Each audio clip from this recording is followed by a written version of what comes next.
That day, I lost someone dear to me. It was a hot summer day. I returned from my rounds outside, sat at my desk, rolled up the sleeves of my suit, and started working when suddenly the phone rang. Bolivia. Liam had an accident. The caller was my mill, terribly distraught. The moment I heard that, I grabbed my things, left work, and headed to the hospital I was told about. Entering the hospital about an hour later was honestly terrifying. But I had to go. Bracing myself, I went in. There, I saw my husband, Liam, who had grown cold, my sobbing mill, and my Phil, and I couldn't accept it, becoming like an empty shell. It felt so unreal that I couldn't even cry. My name is Olivia. I'm 27. I had been married to Liam for 3 years. We started dating when I was 17, so it has been 10 years since then. Getting married at 24 felt a bit early, but I thought if we've been together this long, it wouldn't make a difference whether we got married or not, so I happily accepted his proposal 3 years ago. I never imagined such an early separation back then. Liam died suddenly in a traffic accident, leaving me dumbfounded, and my Phil spoke to me. Olivia, I'm sorry this happened. There was absolutely no reason for my Phil to apologize. It seems Liam protected a boy who was about to be involved in the accident. The boy got injured, but thankfully, he wasn't seriously hurt, so at least that was a relief. Without time to grieve, I made preparations for the funeral and contacted various people. Among the attendees were senior colleagues from the company who had taken care of him, and old classmates, bringing back nostalgic memories. The funeral proceeded smoothly, but before my grieving eyes, a woman suddenly rushed up. Who is this person? She had a face that seemed familiar yet unfamiliar, so when I tried to ask who she was, she put her hand on her belly and said something outrageous. I'm pregnant with his child. I'll take all the inheritance, okay? It was so absurd that I didn't know what to say and froze. Looking at her belly, it did look like that of a pregnant woman, but I had no idea why she was talking about having his child. As far as I knew, there was no sign of Liam cheating at all. And Liam tended to prefer slender women with straight black hair, but the person in front of me was far from Liam's type, being plump with curly brown hair. Regardless, this was not the time or place for such a conversation. Please leave. I managed to force out those words, but she wouldn't listen. This child in my belly is your husband's child. Got it. Despite seeming far from well-raised, it was impossible for me to believe that this person was Liam's affair partner, but various emotions swirled within me, and I couldn't find the right words. Then, Mimel pushed aside other attendees and came over to intervene. Are you really pregnant with that belly? Not just overweight. Mimel had a cold look I had never seen before, looking down on the woman. It was unimaginable from Mimel, who was usually cheerful. The woman seemed to pale, but she quickly retorted, "Hey, how rude. Look at this." Saying that, she showed us the maternity mark on her bag, but Mimel didn't budge an inch. You used to stalk Liam, didn't you? Apparently, this woman lived near Liam's parents' house, and when Liam was in high school, she used to visit on his birthday handing over letters and such. I had never met her, and I didn't know about any of this, but since we got engaged, I hadn't seen her, so Liam probably didn't bother to mention her, Mimel said.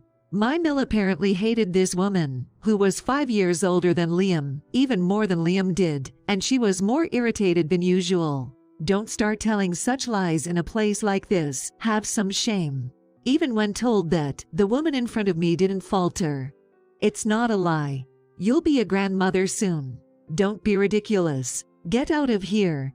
With me dumbfounded, Mimel ushered this woman out. Well, fine then. I'll come again. Leaving those words behind, the woman left a funeral hall. Who was that woman, and why did she start telling such lies? I'm getting irritated. After the funeral ended that day, when I stopped by my in-laws' home, I felt suddenly exhausted. But I knew I had to hear about that woman, so I started talking with Mimel. Then, the intercom rang. Looking at the monitor, to my surprise, it was that woman. I hurriedly answered, and the woman started saying the same thing again. Hey, how much inheritance does he have? Can I at least have what's on hand? Give it to me quickly. During the funeral, I was too shocked to respond, but now she had come to our home and was saying such things. I couldn't forgive that, and I was getting angrier at her than before. Who are you? What's your relationship with my husband? I decided to calmly interrogate her. Liam and I have been in love for years. Do you have evidence? Are you saying he was cheating on me even though we were married? Stop calling it cheating. We've been in love all along. Saying that, she showed me a picture of Liam taken with her phone, and I recognized it. That's right, it's a picture Liam posted on social media. So this woman didn't take it. What's going on? Or did Liam post something this woman took on social media? No, that's not it. As I racked my brains, I remembered something Liam said before. Today, a strange woman approached me at the station, wondering who she mistook me for. I feel like I've met her somewhere, but I don't know her. The characteristics of the woman he mentioned then matched those of the woman in front of me. Sure enough, this woman wasn't a mistress. I was convinced of that. You're not a mistress or anything, just a plain stalker, right? No, I'm not. Whose child is in your belly? I looked down on her with a cold gaze. So, it's his child. You may not believe it, but it's true. Of course, I trust Liam, and if it were true, there would be many things to consider. But this woman seemed nothing but a liar to me. Most likely, upon hearing that Liam, whom she used to stalk, had passed away, she took advantage of her pregnancy to try to trick him out of his inheritance. You're far from Liam's type. He prefers someone slimmer, with a quieter personality. He would never date someone as rude as you. What are you talking about? So, that child in your belly isn't his, right? How would you know? Once this child is born and grows up, they'll look just like him, and then you'll see. You know who's the real father. It's definitely not Liam. If you're really saying that, then bring something as evidence. Well, once this child is born and grows up, they'll look just like him, so you'll see then, won't you? Talking to this woman was making me feel crazy too. I couldn't deal with her anymore. Anyway, it's an absolute lie that it's his child. I'm certain of it. So I won't give you a single cent of the inheritance. Go home.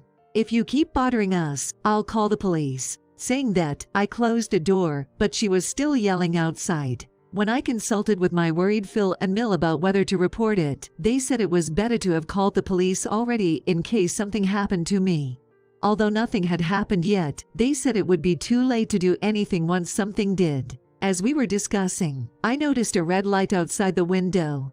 It seemed the police had arrived. Then, the woman fled from the scene. There was much to discuss, but I was too tired today, and I didn't have the energy for it. The police understood our situation and left, saying to report anything else if necessary. Both my in-laws must be tired, so I told them I'll visit another day and walked back home, which is about a 10-minute walk away.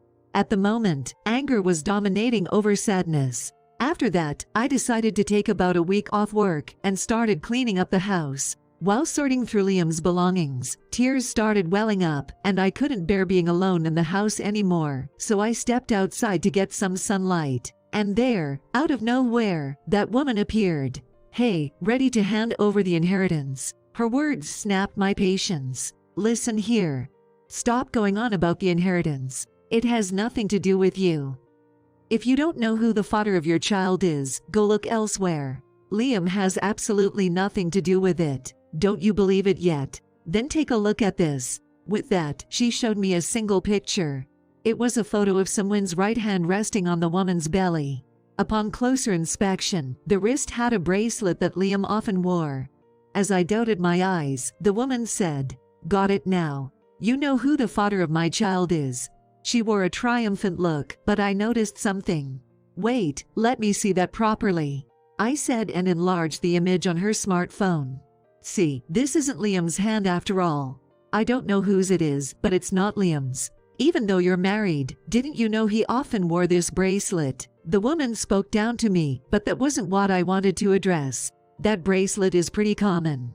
It's not that expensive, and you can get it easily if you want. Plus, Liam has a mole on the back of his hand. No matter how much you zoom in, you can't see it. It's definitely not Liam's hand. As I calmly responded, the woman fell silent. Perhaps she admitted it was a lie. I hit her with another blow. "And about your belly?" As I said that, the woman, in an exaggerated manner, placed her hand protectively over her belly. That, it's not a baby, is it? I had felt something unnatural about this woman's actions since earlier. There was no sign of her protecting her belly. You're just overweight, aren't you? There's no baby in your belly, is there? As I said firmly, the woman hurriedly pulled out a maternity mark from her bag. This is evidence. That's not evidence. It's something you can get without any proof. The woman glared at me. Liam mentioned something a while ago. He felt like he met someone somewhere but couldn't remember. A woman with dyed brown hair that didn't suit her face, curly hair, and wearing a maternity mark. But he couldn't tell apart an ordinary overweight person from her. That was you, right? What? Perhaps she had no more arguments left, as the woman's words decreased significantly. You knew when Liam passed away, and even came to the funeral, right? And then you lied about being pregnant to try and get the inheritance. If you're really pregnant with Liam's child, then bring something like a maternity record. I don't care about that. This child is his, so hand over the inheritance. And about that image from earlier, I didn't question the bracelet at first, but upon further thought, the fingers seemed too thick. Did you take that picture yourself? Liam started using social media around the time we got married, so you've been stalking him on social media even though you stopped stalking him in person. Disgusting. Seeing the woman's face turn red with anger, it seemed I was mostly correct. While I could acknowledge her persistence in pursuing someone uninterested in her for years, that's a different matter altogether. I don't have much inheritance to give, honestly, but I won't give her a single cent. It's obvious. If I'm being chased around like this, Liam won't be able to rest in peace. I wanted to wrap things up here somehow. Liam barely remembered you, just felt like he met you somewhere. My Mill remembered you, but your behavior was so abnormal that she kept you away from our home. She's really good at getting rid of people she dislikes. I said with a laugh, and while the woman continued to glare at me, she didn't say anything. You couldn't remember the face of someone who barely remembered you, yet you lied about being pregnant with their child. I'd be too embarrassed to say something like that. Did you really think I'd just hand over the inheritance to you because of that? Besides, I've heard from my Mill that Liam loved me so much he wasn't interested in other women. I have no doubts about Liam. You can't possibly know that. You wouldn't understand, would you? Instead of wasting your time on trivial matters, you should find someone you can love and who will love you back. Maybe start with losing weight. The woman, looking frustrated, bit her lip and glared at me before turning on her heel without saying a word. If you're pregnant, you shouldn't be in such a hurry. Stop misusing the maternity mark. I shouted after her retreating figure, but of course, she didn't even bother to look back. That feels better. Liam cheating and getting another woman pregnant. That's not just defamation of character. But surely, that woman must have learned her lesson by now. After that, while sorting through Liam's belongings, I found a letter and picked it up. It seemed to be something intended to be given to me on our anniversary next month. It expressed gratitude towards me and contained his feelings for me, reaffirming that Liam indeed loved me. Tears welled up as I read it. I'll cherish this letter dearly. It's been a month since Liam passed away, and I spent our anniversary alone, but reading the letter again, I decided to continue living strong. Around that time, I started feeling unwell, and I thought it might be stress from Liam's absence, but when I went to the hospital just to be sure, the doctor told me something unexpected. I was pregnant, and it was undoubtedly Liam's child, conceived shortly before his accident. I cried tears of joy at this miraculous turn of events. Though I'll be a single mother, I vowed to raise Liam's child no matter what, and even informed him at his grave. Almost a year later, I received a call from my Mill, informing me that the woman had been arrested by the police. It seems Liam wasn't her only target. Repeated stalking led to her finally being reported and apprehended. That should put an end to it. As for me, I'm raising a boy who looks just like Liam, and he's doing well. Both my parents and my in-laws are delighted, and everyone's support is incredibly reassuring. I look forward to seeing how this child grows, and I'm already thinking about what stories to tell him about Liam. Speaking of which, when this child was born, we received congratulations from the family of the boy Liam saved. Back then, he had bandages on his right arm and right leg, and it looked painful, but now, there are hardly any scars, and he lives without any inconvenience. Hearing that truly made me happy. We still keep in touch with that family. The boy Liam saved is kind and affectionate, calling my son cute and patting him gently. Looks like I've got a little brother now. Hearing him say that, I feel saved. Losing Liam was, of course, sad, but thanks to my son, I'm able to live strong. I think I've kept a promise I made to Liam to live strongly. Thanks to Liam leaving behind our son, I am who I am now. Naturally, I'm relieved I wasn't deceived by that woman.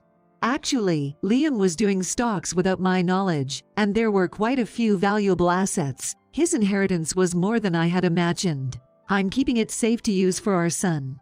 I'm not raising our son alone. I'm raising him with Liam. And with the support of those around me, I'm happy. I sometimes remember that woman, but I'm no longer angry. I've said everything I wanted to say, and I've confirmed that Liam and I loved each other. The house where I once considered moving out after Liam's death is now filled with the sounds of my son's laughter and cries. I'm sure my son will bring even more joy with his laughter in the future. Surely, Liam is watching over our son's growth and me. That's why I believe I can keep going in the future.